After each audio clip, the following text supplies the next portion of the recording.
Nos próximos minutos você vai descobrir qual é o stand mais forte de Jojo, segundo o próprio autor de JoJo's Bizarre Adventure, Hirohiko Araki. O debate mais recorrente em Jojo, que foi se desenvolvendo ao longo de 8 partes, e muito brevemente vai se ampliar com os novos capítulos de Jojo Lands, sem a menor sombra de dúvidas, é qual o stand mais forte em Jojo, junto com qual é o vilão mais forte de Jojo. Essa pergunta é extremamente difícil de responder. Alguns dizem que o stand mais forte é o Tusk, por ser capaz de atravessar barreiras dimensionais. Outros dizem que é o Soft and Wary, por gerar ataques fora dos níveis existenciais. A maioria diz que é o Gold Experience Requiem, pela nulificação de qualquer ataque. Mas vocês já pararam para pensar a opinião do autor sobre isso? Pois é, você vai descobrir a opinião do Araki sobre quem é o stand mais forte de todos. Em Jojo nós passamos por stands extremamente poderosos, mas a maioria desses stands, principalmente da parte 5 e diante, não era o dos stands dos protagonistas, certo? Em Stardust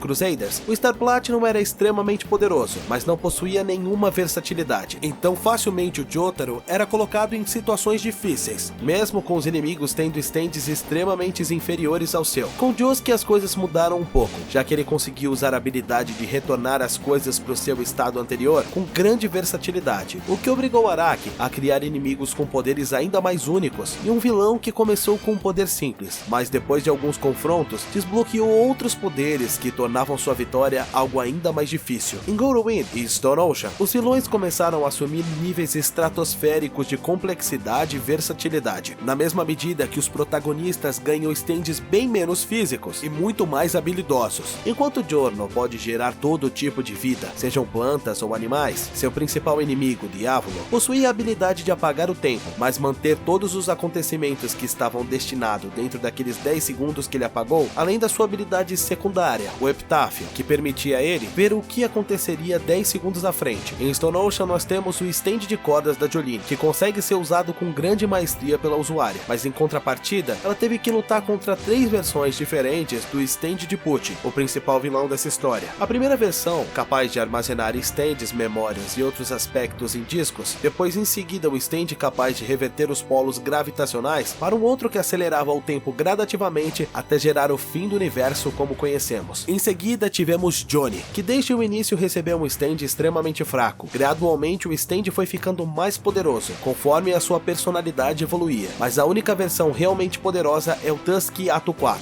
que ainda assim conseguiu ser superada pela estratégia do Diego Brando de outro universo. Aliás, isso é bem engraçado. O Tusk Ato 4 superou um stand capaz de viajar entre diversos universos, enviar sua consciência para outras versões suas e podia jogar uma contraparte de outro mundo para fazer eles se fundirem e se explodirem, mas no final das contas, ele foi derrotado por um maluco de outro mundo que podia parar o tempo por tempo limitado. Parece meio idiota quando a gente pensa assim, né? Mas o ponto é, vocês repararam que os stands dos protagonistas foram ficando cada vez mais fracos em diversos aspectos, enquanto os poderes dos vilões principais só ficavam mais absurdos? Bom, guardem essa informação, ela vai ser valiosa daqui a pouco. Aliás, algo muito surpreendente em todo esse debate é que nunca ocorreu para essas pessoas tentarem consultar a opinião do autor sobre isso. Afinal, ele é o suprassumo da obra. O que ele falar é lei. Mesmo que o próprio Araki não goste disso e constantemente deixe informações abertas à interpretação do telespectador, se ele diz que stand X ou Y é mais forte,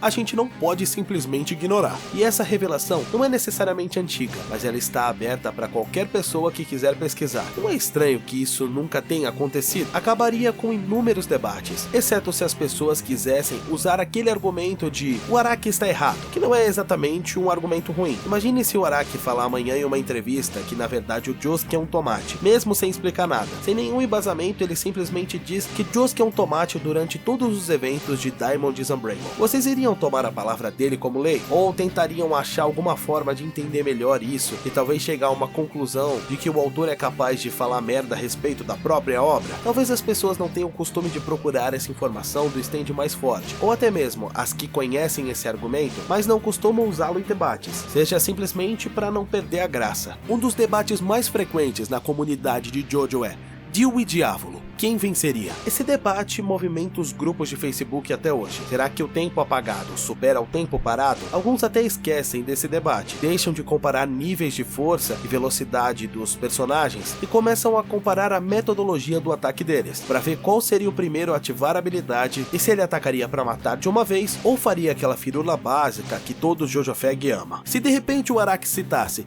Dio vence Diávolo, fim de história, seria uma grande chatice. É muito mais divertido ficar tentando calcular a velocidade, a força e o poder dos stands do que simplesmente catar o link de uma entrevista do Araki para usar como base. Provavelmente isso está relacionado ao debate sobre o stand mais forte ou ao vilão mais forte da obra. Esse debate é excelente, tanto para a satisfação do autor em ver como a sua obra deixa as pessoas de cabelo em pé, quanto para o marketing, já que é sempre bom que o mangá ainda em lançamento esteja na boca do povo. Ainda assim, a revelação existe, para o bem ou mal, mas na nota do 27º volume de JoJolion, nós temos essa resposta, de uma forma não tão direta quanto gostaríamos, mas sem sombra de dúvidas, ela mata essa questão. Tá difícil achar um app pra assistir seus animes, séries e filmes favoritos? Calma, eu tenho uma solução que vai trazer qualidade, conforto e muita variedade. Tudo isso na sua Smart TV e melhor ainda, na palma da sua mão. Eu tô falando do YouCine, um app incrível que tem uma quantidade infinita de animes, séries, filmes, até mesmo jogos de times de futebol do mundo todo, ao vivo e muito mais. Tem todas as partes de Jojo? Com certeza tem. Tem de tudo e todas as partes de Jojo, tem até o live action de Jojo.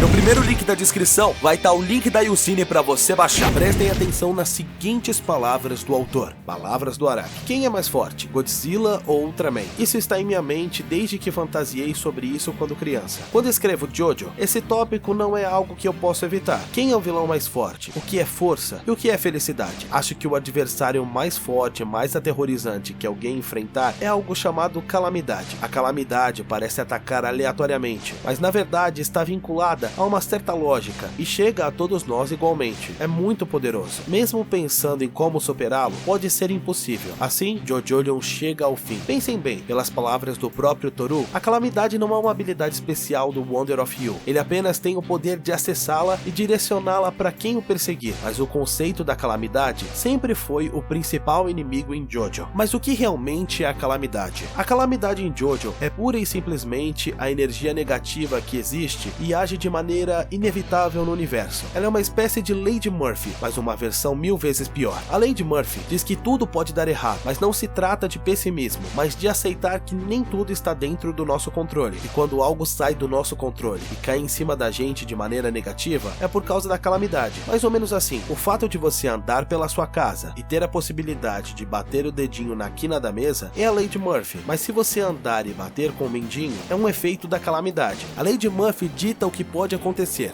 A calamidade age quando algo ruim acontece. Desde um pequeno corte no dedo enquanto você está cozinhando, até um acidente de carruagem. Um acidente de carruagem que tiraria a vida da sua esposa, que faria você estar vulnerável a um ladrão oportunista. Um certo mal-entendido faz você pensar que ele salvou a sua vida, e isso desencadeia uma série de eventos traumáticos, tristes, aterrorizantes e perturbadores, que permeiam várias e várias gerações, que por sua vez resultam no fim do universo como conhecemos. Sim, meus amigos, Jojo só existe por causa da calamidade. Isso nos leva a outro ponto.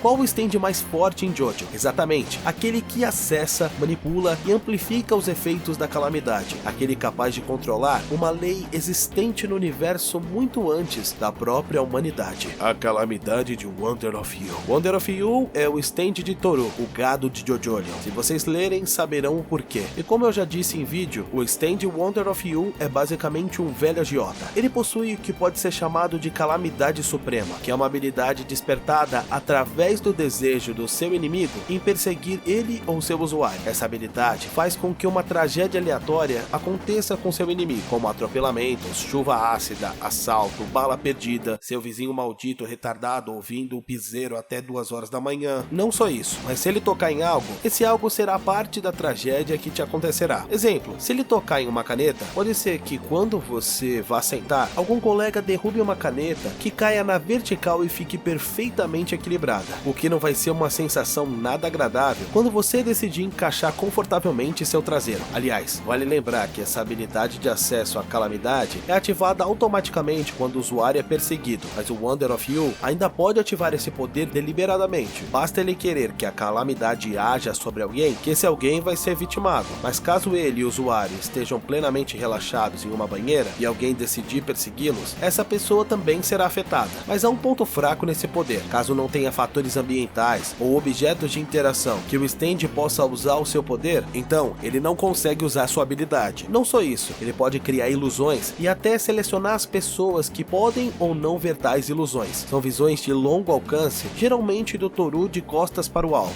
Essas ilusões podem sair das paredes, aparecer em lugares reflexivos e tudo mais. Mas espera que ainda não acabou. Esse stand é automático, ou seja, não precisa do seu usuário vivo, até porque sua única forma de agir está muito relacionada à lei da calamidade, mas diferente dos outros, ele possui duas formas, uma forma de stand e uma forma humana. Sua forma de stand só pode ser vista por outros usuários de stands. Já na forma humana, ele assume a identidade do cirurgião-chefe, Satoru Akefo, permitindo que ele se infiltre melhor em qualquer local. Mas essas habilidades secundárias não são relevantes para o foco desse vídeo. O ponto principal é, como é dito pelo Araki com todas as letras, o principal inimigo que alguém pode enfrentar é a calamidade. Então, pior do que a própria calamidade, aquele que a controla é ainda mais perigoso. Wonder of You é, na visão do Araki, o stand mais forte de JoJo.